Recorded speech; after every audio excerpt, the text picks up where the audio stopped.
ಪ್ರೋತ್ಸಾಹವನ್ನು ಕೊಟ್ಟಿದ್ದೀರಿ.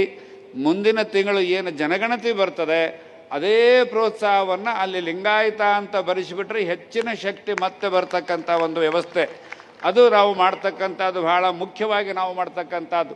ಆ ಧರ್ಮ ಕಾಲಮಿನಲ್ಲಿ ಲಿಂಗಾಯತ ಅಂತ ಬರೆಸಿರೋ ಮುಗಿದು. ಯಾಕೆ ಇದನ್ನೆಲ್ಲ ಹೇಳ್ತಾ ಇದ್ದಾರೆ ಅಂತಂದರೆ ಜನಗಣತಿ ಒಳಗೆ, ಹಿಂದಿನ ಜನಗಣತಿ ಒಳಗೆ ಬರೀ 16,000ನೋ 18 ಲಕ್ಷನೋ ಏನೋ ನಾವು ಆಗಿದ್ದೀವಿ ಎಲ್ಲ. ಈಗ 1,20,00,000 ಏನೋ ಇದ್ದಂಥ ಜನ ಈ ಲಿಂಗಾಯತರು ನಮ್ಮ ಜನಗಣತಿ ಒಳಗೆ, ಮೊನ್ನೆಯ ಜನಗಣತಿ ಒಳಗೆ 18-20 ಲಕ್ಷಕ್ಕೆ ಬರ್ತಕ್ಕಂಥ ಒಂದು ವ್ಯವಸ್ಥೆ ಆಗಿದೆ.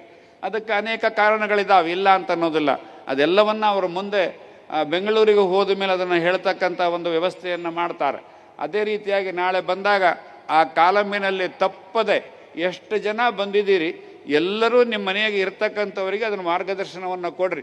ಅವರು ಬಂದಾಗ ತಪ್ಪದೆ ಕೂತ್ಕೊಂಡು ಸರಿಯಾಗಿ ನೋಡಿ ಅದನ್ನು ಬರೆಸ್ರಿ. ಯಾಕೆಂದರೆ ಒಮ್ಮೊಮ್ಮೆ ಪೆನ್ಸಿಲ್ನಲ್ಲಿ ಬರ್ಕೊಂಡು ಹೋಗ್ತಾರೆ ಅವರು. ಹಾಗೆ ನಾವು ನೋಡಿವಿ ಇಂಥವೆಲ್ಲ ಅಷ್ಟು ಪೆನ್ಸಿಲ್ನಲ್ಲಿ ಬರ್ಕೊಂಡು ಹೋಗ್ತಾರೆ. ಅಲ್ಲಿ ಹೋಗಿ ಅಳಿಸಿ ಮತ್ತೆ ಅದಕ್ಕೆ ಬೇರೆ ಬರೆಯತಕ್ಕಂಥ ವ್ಯವಸ್ಥೆ ಆಗ್ತದೆ. ಅದಕ್ಕೆ ನೀವು ಅಲ್ಲಿ ಸಹಿ ಮಾಡಿರ್ತೀರಿ, ಅವರು ಪೆನ್ಸಿಲ್ನಲ್ಲಿ ಬರ್ಕೊಂಡಿರ್ತಾರೆ, ಅದನ್ನು ಅಳಿಸುವಂಥ ವ್ಯವಸ್ಥೆ ಇರ್ತದೆ.